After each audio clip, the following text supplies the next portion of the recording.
আল্লাহ তাআলা আমাকে যেদিন জানার তৌফিক দিয়েছে, আপনাদের উৎসাহের জন্য বলি, সারাদিনে আর কোনো আমল করতে পারি আর না পারি, নফল আমল হিসাবে এই আমলটা সজ্ঞানে বিশেষ কোনো বিপদ আপদ মুসিবত না হলে আমি আলহামদুলিল্লাহ এই আমলটা কখনো ছাড়ি না। কোরআনে কারীমের এই শেষ তিনটা সূরা, সূরা ইখলাস, সূরা ফালাক, সূরা নাস, এগুলোকে যত বেশি সংখ্যক বার নবী সাল্লাল্লাহু আলাইহি ওয়াসাল্লাম পড়ার নির্দেশ দিয়েছেন, তিনি নিজে পাঠ করতেন, এত বেশি সংখ্যক বার অন্য আর কোন দোয়া, আর কোন সূরা, আর কোন আয়াত, আর কোনো কিছু পাঠ করার নির্দেশ আমাদেরকে কোরআন হাদিস দেয় নাই। এখান থেকে এই তিনটার সূরা যে আল্লাহর কাছে কত গুরুত্বপূর্ণ, নবী সাল্লাল্লাহু আলাইহি ওয়াসাল্লামের কাছে কত গুরুত্বপূর্ণ, যে রিপিটেডলি এত বেশি সংখ্যক বার পাঠ করার নির্দেশ দেওয়া হয়েছে, এটা পরিষ্কারভাবে বোঝা যায় কি যায় না বলেন? সম্মানিত ভাইরা আমার, সূরা ইখলাস, সূরা ফালাক, সূরা নাস, এই তিন সূরা দিন এবং রাত সব মিলিয়ে আমাদের প্রিয় নবী সাল্লাল্লাহু আলাইহি ওয়াসাল্লাম তিন জায়গায় তিনি তিন সময় এই সূরাগুলো পাঠ করতেন। একটা হলো সকাল এবং সন্ধ্যায়, সকাল এবং সন্ধ্যায় নবী করিম সাল্লাল্লাহু আলাইহি ওয়াসাল্লাম তিন কুল পড়তেন। এটাকে সংক্ষেপে বলা হয় তিন কুল। যেহেতু তিন সূরার শুরুতে কুল শব্দটা আছে, এই জন্য সংক্ষেপে বলা হয় তিন কুল।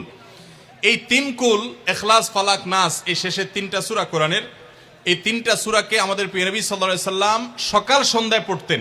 একটা টাইম পাইলাম, কোন টাইমে পড়তেন? সকাল এবং সন্ধ্যায়। সকাল এবং সন্ধ্যার পাশাপাশি তিনি রাতে ঘুমানোর আগে আবার পড়তেন। তাহলে দুইটা টাইম পাইলাম। আরেকটা টাইম হলো 5 ওয়াক্ত নামাজের পরেও তিনি পাঠ করতেন। তাহলে কয় টাইম হলো? 3 টাইম। 3 কুল পড়তে হয় প্রতিদিন রাত পুরা 24 ঘন্টার মধ্যে। কয় টাইম? 3 কুল 3 সময়ে পড়তে হয়। সকাল এবং সন্ধ্যা এবং রাত এই সময়গুলোতে পড়তে হয় প্রত্যেকটা 3 বার করে। 3 বার পড়লে কি লাভ হয়?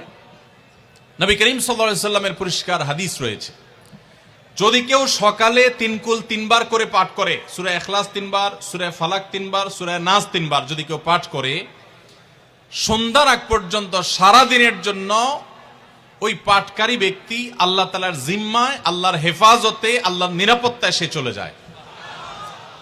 যত প্রকার অনিষ্ট আছে, ক্ষতি আছে, দৃশ্যমান ক্ষতি, অদৃশ্যমান ক্ষতি, সব ধরনের ক্ষয়ক্ষতি থেকে এবং আকস্মিক বিপদ থেকে, মুসিবত থেকে আল্লাহ রাব্বুল আলামিন ওই ব্যক্তিকে হেফাজত করেন, যে ব্যক্তি ইয়াকিনের সাথে, ঈমানের সাথে, দৃঢ়তার সাথে আল্লাহ তাআলার কাছে প্রার্থনা করে এই সূরাটা সকালে 3 বার পাঠ করে। একইভাবে যে ব্যক্তি সন্ধ্যায় পাঠ করে, মাগরিবের আগে বা পরে,